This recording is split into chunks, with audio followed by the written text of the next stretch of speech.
telah melakukan perbuatan yang tidak sesuai dengan hukum-hukum. Kami patut menerima hukuman darinya. Kami mohon, kasihanilah kami ya Allah, menurut kasih setiamu.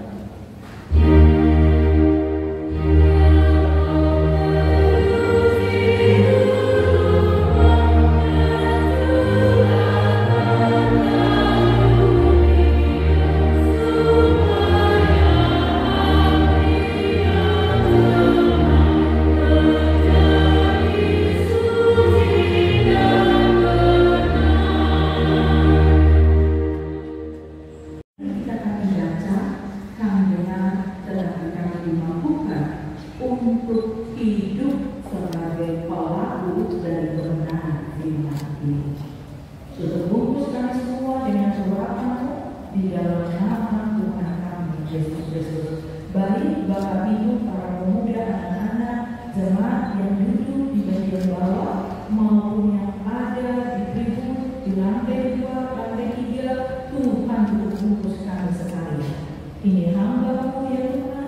Kiranya Tuhan Yesus sendiri yang berkenan memurapi, Tuhan Yesus yang berkenan menyatakan otoritas Tuhan. Dalam nama Yesus firman yang hidup, kami berdoa. Amin. Kita percaya kepada setiap roh, tetapi ujilah roh-roh. Apakah berasal dari Allah? Sebab nabi-nabi palsu bermunculan di dunia. Dengan inilah kamu mengenal roh Allah. Setiap roh yang mengaku bahwa Yesus Kristus telah datang sebagai manusia berasal dari Allah. Dan setiap yang tidak mengaku Kristus dan tentang Dia, kamu dengar bahwa Ia akan datang dan seperti Ia sudah ada di dalam dunia. Kamu berasal dari Allah, anak-anakku, dan kamu telah mengalahkan nabi-nabi palsu itu, sebab Dia yang ada di dalam kamu lebih besar daripada Dia yang ada di dalam dunia. Mereka berasal dari dunia, sebab itu mereka berbicara tentang hal-hal duniawi dan dunia mendengarkan mereka. Dari hal itulah kita mengetahui roh kebenaran dan roh yang demikian jawab baca firman kita semua. Berbahagia segala orang yang mendengar firman Tuhan dan mau melakukannya. Haleluya.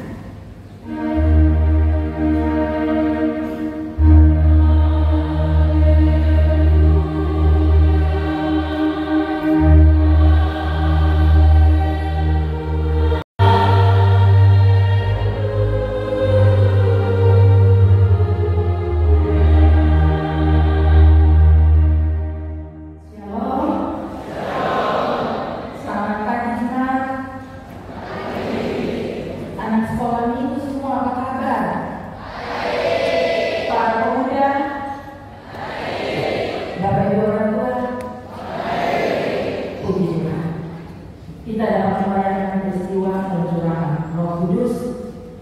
Kiranya Roh Kudus memampukan kita menjalani hari-hari hidup ini dengan pengharapan yang sungguh pada Yesus Anak Allah. Tema perenungan ini dikasih tema adalah roh yang membangkitkan persatuan. Bapak menjadi korban karena ego, ambisi, dan kebesaran. Lalu yang lagi viral-viralnya seruan untuk chef Raja Ampat, yang lagi ramai di media sosial, yang menyoroti kerusakan lingkungan di Raja Ampat yang terdampak dari aktivitas tambang nikel. Papua bukan tanah kosong. Kita lihat tulisan dan seruan itu keluar dari kampanye BRIT yang memperlihatkan bahwa kondisi hutan yang telah diteras hingga terlihat area yang coklat, yang gundul di tengah hamparan hijau dan alat-alat berat yang sementara beroperasi. Share kerajaan apa? The West Paradise harus kembali menjadi alam yang hijau, harus kembali menjadi alam yang asli, harus menjadi warisan yang tidak akan pernah hilang. Tetapi di bagian yang lain, ada kelompok-kelompok yang bilang itu hoax. Itu tidak benar. Raja Ahas sementara baik-baik saja. Iya, mungkin baik-baik untuk beberapa waktu ini. Tetapi kalau beberapa tahun ke depan, apakah situasinya akan tetap seperti itu atau situasinya akan penuh dengan banyak hal yang merugikan? Jemaat, ketika kita melihat peristiwa pencurahan Roh Kudus, mari kita lihat pengakuan iman GKI di tanah Papua alimnya yang terakhir.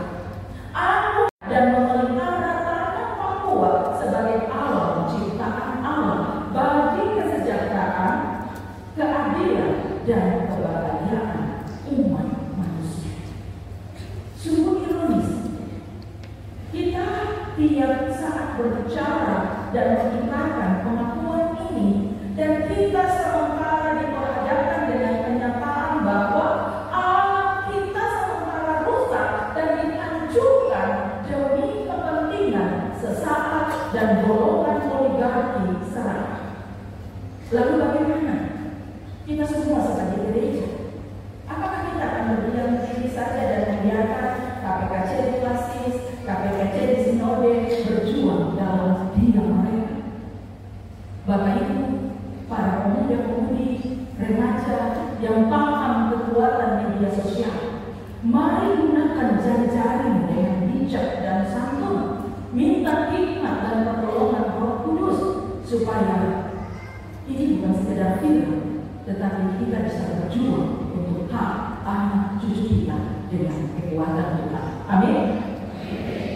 Bapak Ibu, saudara-saudara jemaat yang Yesus Kristus kasih, saat kita memperingati peristiwa pencurahan Roh Kudus, kita lihat bagaimana peranan Roh Kudus di tengah-tengah pengaruh dalam tanda petik roh dunia. Karena roh dunia ini dia berpusat pada manusia. Ini yang buat dunia sementara tidak baik-baik saja. Ini yang buat alam yang begitu kita banggakan mulai menjadi rusak. Rasul Yohanes menulis surat ini untuk menguatkan iman jemaat-jemaat di saat itu, untuk mengingatkan mereka terhadap ajaran sesat, terutama yang menyangkut tentang identitas Yesus Kristus dan kehidupan Kristen yang sejati. Pada waktu itu munculnya ajaran yang sesat, khususnya doketisme.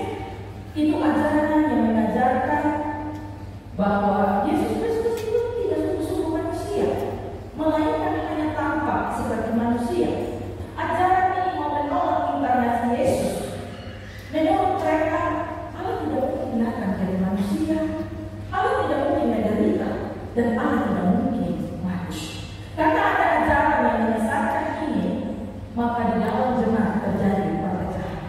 Beberapa orang keluar dari jemaat, keluar dari persekutuan, lalu mulai mengajarkan lagi, menyebarkan lagi ajaran yang membingungkan, dan jemaat mulai terpecah-pecah. Saya menulis untuk memberi pedoman, janganlah percaya kepada setiap roh, tetapi ujilah roh-roh itu, apakah mereka berasal dari Allah. Sebab banyak nabi-nabi palsu bermunculan. Rasul Yohanes ingin jemaat berpegang pada roh yang sejati, yaitu roh yang mengakui bahwa Yesus Kristus telah datang sebagai manusia, itu berasal dari Allah. Dan setiap roh yang tidak mengakui Yesus tidak berasal dari Allah, dan roh itu adalah roh anti-Kristus. Bapak Ibu pemuda remaja dan anak yang Kristus kasih, Rasul Yohanes sudah mengingatkan jemaat untuk jangan asal percaya pada dalam tanda petik semua yang rohani. Semangat dan pengajaran rohani itu harus diuji. Mengapa? Karena ada banyak roh di dunia ini.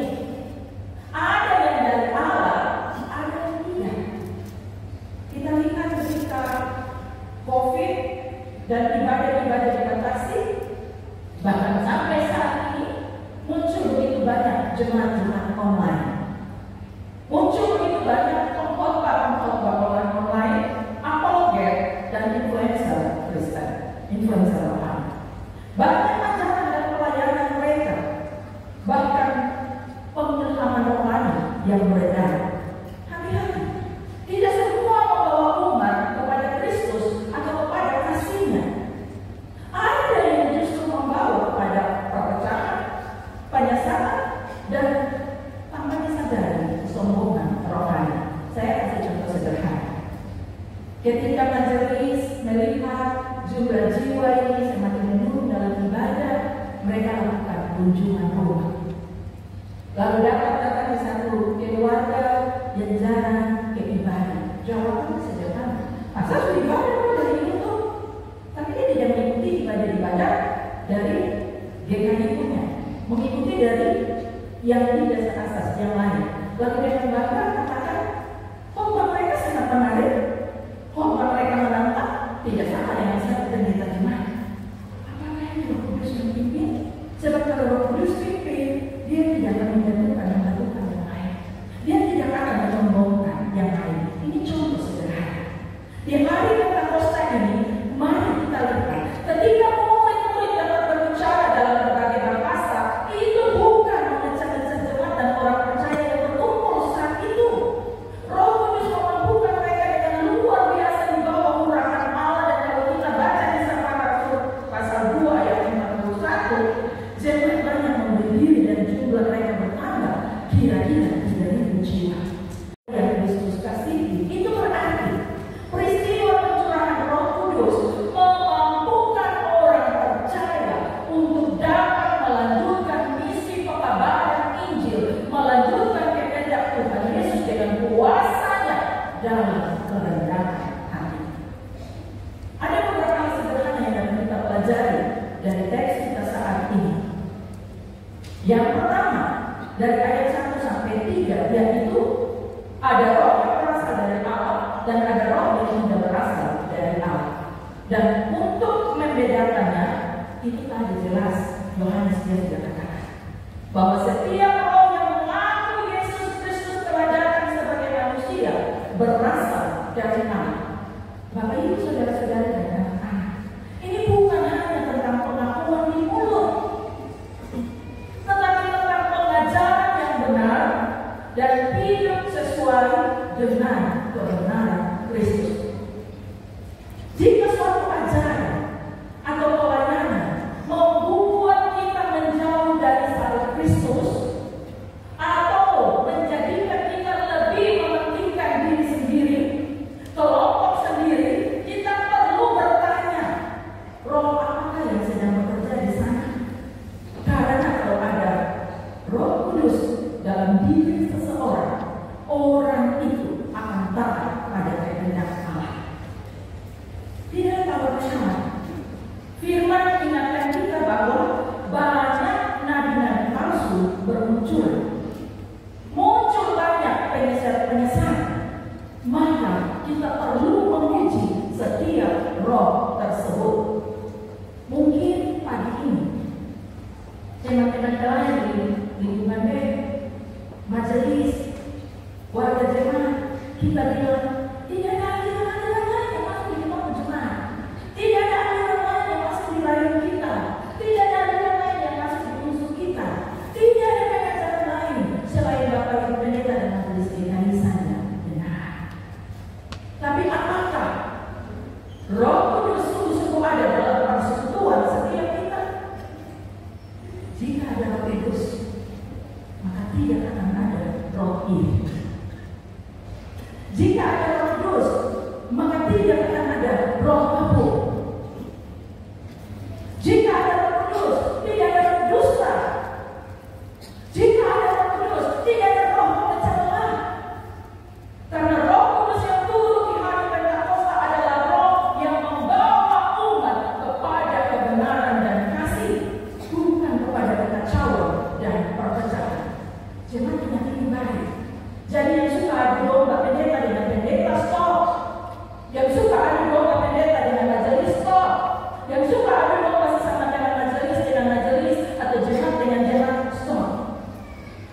Kudus memampukan kita hidup meneladani Tuhan Yesus. Tuhan Yesus jadi cinta damai. Tuhan Yesus penuh kasih.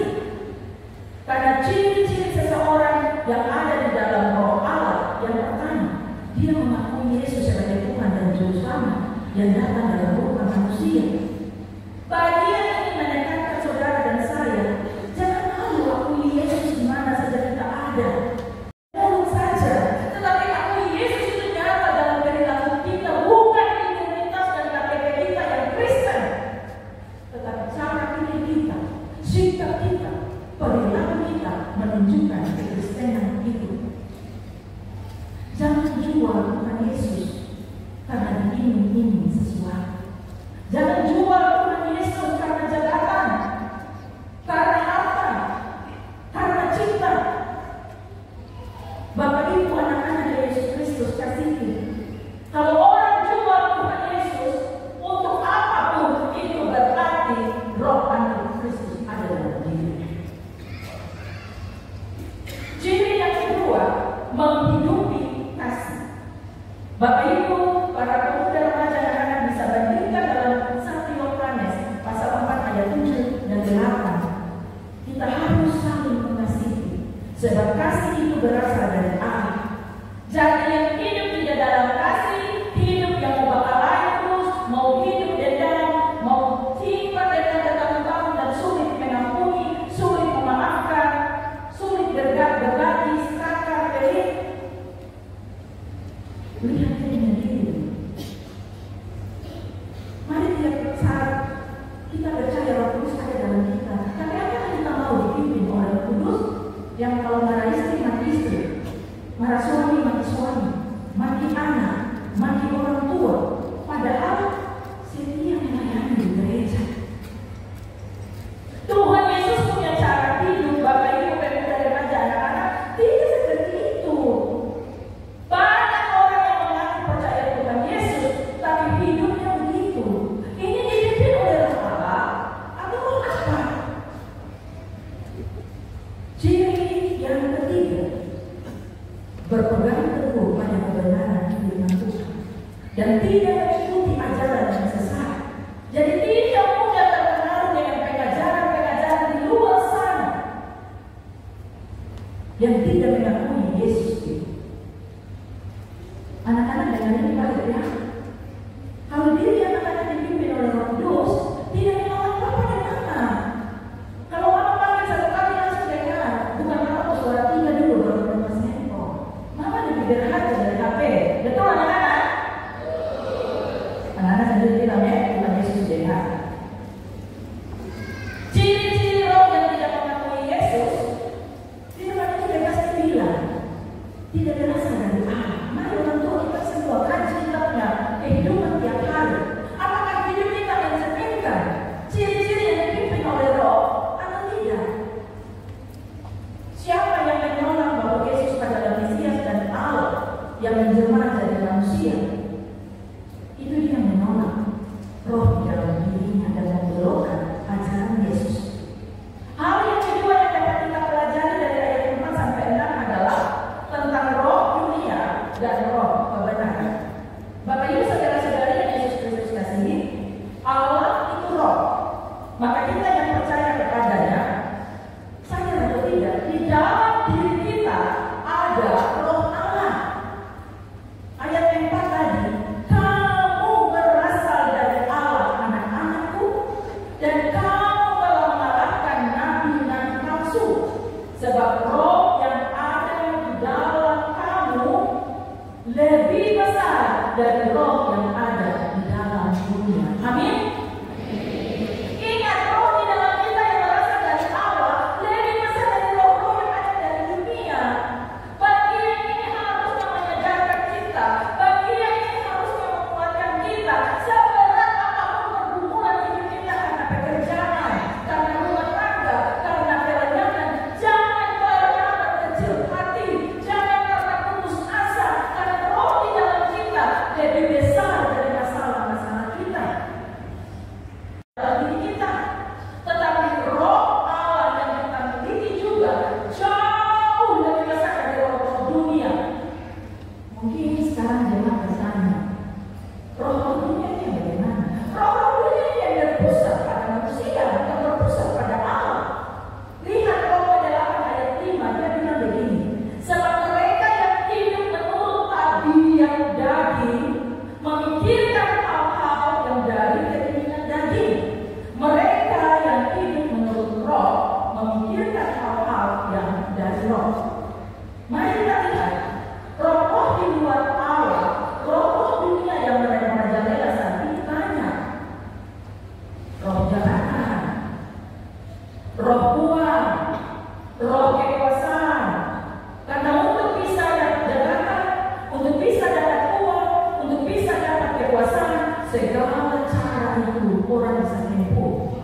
menjatuhkan orang lain kah? Mau gunting orang yang punya potensi kah? Mau kerja tidak jujur kah? Pusing amat. Yang penting dapat jabatan, yang penting dapat uang, yang penting hidup makan. Allah mau rusak atau tidak? Tidak pengaruh. Yang penting saya dan satu keluarga yang pegang kekuasaan sejahtera. Ketika Tuhan Yesus digoda oleh iblis yang menawarkan semua kelapanan dan kekuasaan itu. Yesus mampu mengalahkan bujukan iblis karena apa? Karena spiritualitasnya yang baik. Dia selalu terhubung dengan Allah lewat apa? Doa dan puasa. Pertanyaan bagi kita semua, kalau terus ada dalam diri kita, apakah kita punya jam-jam doa dan puasa ini? Setiap pribadi, setiap keluarga, setiap jemaat itu terjangkau dengan baik. Bagaimana dengan kita yang ibadah saja masih sibuk buka HP, foto sana foto sini lalu posting? Kekudusan seperti apa yang kita jaga dalam sebuah peribadatan? Lalu ketika doa syafaat, lain berdiri di luar merokok, yang lain doa syafaat. Jangan bukan marah, jangan membersihkan, saya harus kasih kita bagian ini. Ketika kita datang beribadah, berbisa semua totalitas hidupmu, persembahkan itu untuk Tuhan. Bukan hanya uang yang kita miliki, tapi potensi diri kita, hidup kita, keluarga kita, talenta kita berasal dari Allah dan harus dipersembahkan untuk Allah. Amin. Bapak Ibu Saudara, kalau kita terhubung terus dengan Allah, roh yang dari dunia tadi, roh uang, roh jabatan, roh haus kekuasaan, roh kesenangan, itu tidak dapat mempengaruhi kita. Itu tidak dapat menjauhkan kita dari Kristus. Kita bisa kalahkan roh-roh itu karena diri kita dipimpin oleh Roh Kudus. Pemuda, remaja, anak-anak, mari sejenak jujur diri sendiri. Saya selalu setiap berkhotbah menggunakan bagian ini. Bapak Ibu pemuda, remaja, dan anak, dalam satu hari 24 jam ini punya jam-jam doa yang dikasih khusus untuk Tuhan itu berapa menit, berapa jam. Lalu ketika Bapak Ibu pemuda, remaja, dan anak pegang handphone, dalam satu hari masing-masing orang jawab ke tempat duduknya, mana yang lebih banyak saudara habiskan untuk bersekutu dengan Tuhan atau untuk pegang benda kecil ini? Mana yang lebih banyak anak-anak? Saya tanya anak-anak selalu jujur. HP. Mari kita lihat. Ini mau menunjukkan bahwa roh dunia kuat. Padahal firman Tuhan sudah kasih tahu, Dia ada di dalam kamu, Dia lebih besar daripada Dia yang ada di dalam dunia. Namun kenyataannya yang kita lihat setiap saat, justru roh dunia lebih dominan dan mempengaruhi hidup kita. Mari saat kita peringati peristiwa penyerahan Roh Kudus, setiap kita harus sadar bahwa peranan Roh Kudus di tengah-tengah pengaruh roh dunia harus lebih dominan. Karena GKI di tanah Papua sesuai kata gereja adalah menjadi persekutuan tubuh Kristus, persekutuan surga. Ini mau menunjukkan bahwa Roh Kudus sudah ada dalam gereja Kristen Injili di tanah Papua. Kita harus sadar ini. GKI hari ini adalah gereja yang punya karakter surga, bukan roh dunia. Karena itu, Bapak Ibu yang bekerja sebagai ASN, anggota TNI Polri, bekerja di swasta, para pemuda yang kuliah, anak-anak yang sekolah, di tempat kerjamu, di lingkungan kuliahmu, di lingkungan sekolahmu, di tempat pergaulanmu, tunjukkan integritasmu sebagai pengikut Kristus dengan memiliki karakter surgawi agar mampu mengalahkan roh dunia tadi, roh uang kah, roh jabatan kah, roh serakah kah, roh iri hati kah, roh malu kah, kalahkan itu.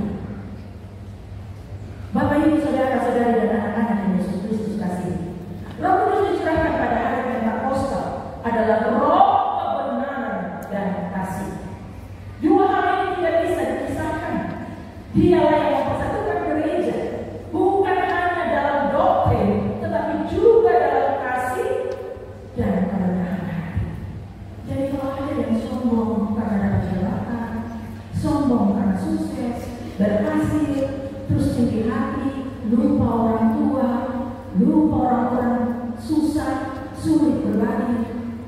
Kembali dipertanyakan, roh apa yang memimpinnya? Karena orang yang memimpin oleh Roh Kudus, dia akan membentuk karakter Kristus di dalam dirinya, sehingga buah-buah roh dalam Galatia 5 ayat 22-23 itu ada dalam hidupnya. Damai sejahtera, kasih, sukacita, damai sejahtera, kesabaran, kemurahan, kebaikan, kesetiaan, kelemah lembutan. Terakhir apa dalam sekolah ibu? Pembebasan diri. Itu ada dalam diri kita semua.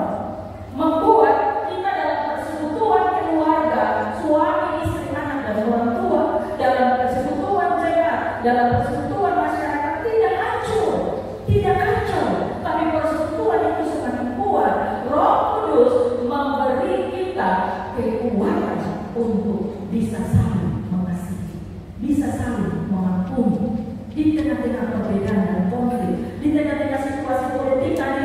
Bahwa wakil kita juga sudah memberi penjelasan menjelang PSU. Roh Kudus mendorong kita untuk menjadi agen-agen perdamaian, bukan pemecah belah. Lihat Bapak Ibu anak-anak, orang banyak punya kepentingan di tanah Papua ini. Kenapa? Karena Papua punya alam sangat kaya, Papua punya alam luar biasa. Terus kita yang di Papua hidup tidak baku suka, hidup baku injak, hidup tidak saling menopang, tidak saling menghargai. Kita akan mudah hancur, mudah diadu domba. Mereka bisa pecah-pecahkan kita otonomi daerah, bisa beberapa kabupaten, bisa beberapa provinsi, tetapi persekutuan di dalam gereja Kristus tidak bisa dipecah-pecahkan. Amin.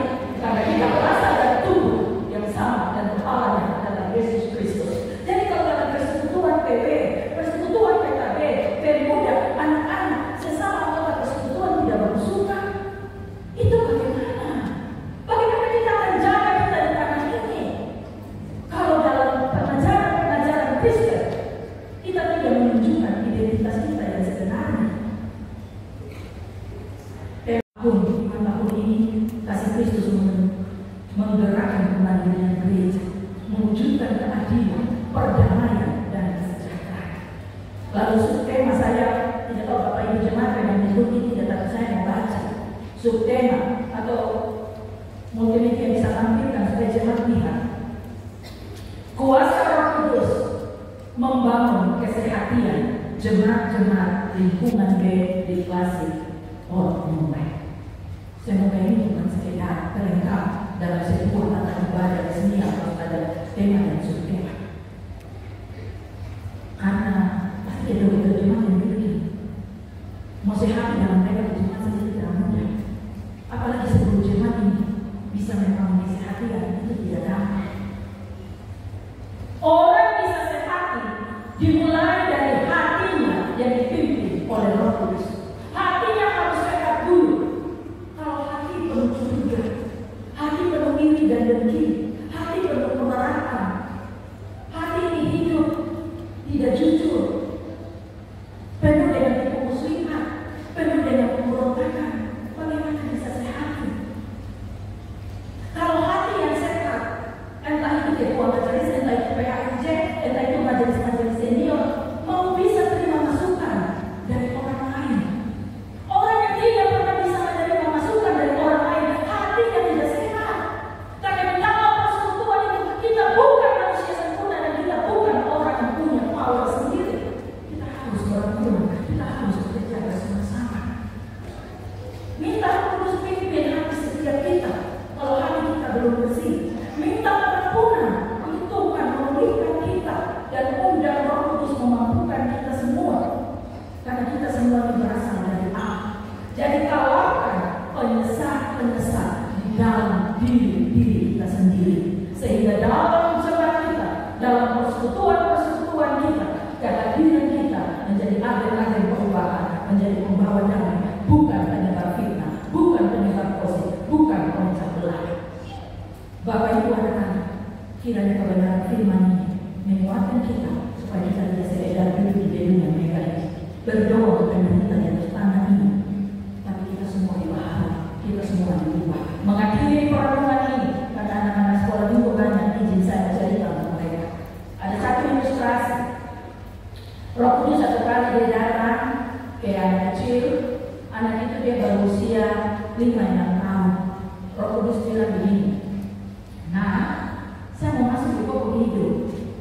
Terus anak itu bilang nyanyi terus, saya masih anak-anak, saya belum siap, saya masih mau main kelereng dulu, saya mau main futsal dulu, terus pulang dulu kan. Nanti saya sudah besar, aku sudah. Ketika dia masuk usia kelas yang ketat, Roh Kudus datang, Roh Kudus bilang, kawan, kau jangan itu, kalau kau sudah besar, kau izinkan saya masuk di kopi hidup. Anak-anak itu mau Kudus, sabar dulu ya. Ini kita ada lomba basket di sekolah dan tiap hari harus ke sekolah latihan basket. Kita tidak bisa pergi ke nasi malam kita. Roh Kudus mau pulang dulu. Nanti kalau saya betul usia, kau datang. Dia sini, dia masuk pemuda, dia dapat pekerjaan. Roh Kudus datang. Roh Kudus telah berkata di sana. Nah, sekarang kau sudah muda, kau sudah menikah ibu saya, kau sudah dapat kerja baik. Bolehkah saya masuk dalam hidupmu? Anak-anak itu bilang, dulu, sahabat dulu. Ini bawa-bawanya masuk yang pasti pantai itu dulu. Senior-senior masuk kerja banyak sekali harus selesaikan. Saya mau sampai malam-malam. Saya belum bisa, aku harus pulang dulu kan. Aku harus pulang. Dia bekerja karunya dengan naik. Dia makan. Dia punya segala sesuatu. Lalu dia memutuskan menikah dengan seorang perempuan yang cantik. Roh Kudus datang, Roh Kudus bilang, nah, kau sudah rumah tangga, kau punya istri bagus, bolehkah saya masuk dalam tanggung hidup? Dia bilang, Roh Kudus kalau dalam itu itu masih mau pulang madu. Roh Kudus sangat lupa, saya tahu mau pulang madu dulu ya. Sudah, dia pulang, dia sibuk dengan pekerjaannya dan Roh Kudus sudah pernah datang. Ketika dia masuk usia 10, dia sudah lansia, dia sudah tidak kuat jalan karena lututnya bermasalah. Dia akan bersekolah, dia tinggal di tempat tidur. Roh Kudus datang. Roh Kudus belum bicara lagi, dia sudah bilang, Roh Kudus, saya sudah bisa apa-apa. Saya lutut tidak bisa bergerak, saya tangan tremor, saya tidur tiap hari di tempat tidur. Bagaimana Roh Kudus? Cuma katakan, lalu Roh Kudus bilang, sudah terlalu bertambah. Bapak Ibu jangan, hidup ini hanya sekali. Kita tidak pernah tahu kapan kematian menanti kita. Tapi sepanjang Tuhan masih memberi kita nafas hidup, jangan pernah mempermalukan Tuhan, karena Roh Kudus terbesar ada dalam diri kita sekalian. Amin. Selamat memperingati peristiwa Pentakosta.